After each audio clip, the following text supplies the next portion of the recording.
La sesión de hoy sobre fidelización y satisfacción de clientes es una clase tremendamente irruptiva, una clase donde nos centramos fundamentalmente en hablar del cliente, cómo y de qué manera se pueden, con estrategias, con herramientas, fidelizar y satisfacer clientes.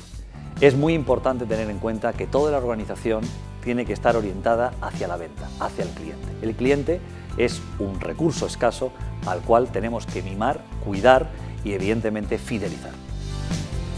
Se ve y se observa y se palpa desde el punto de vista empresarial cómo los futuros empresarios y los futuros directivos van a crecer en su conocimiento y en su talento gracias a este MBA.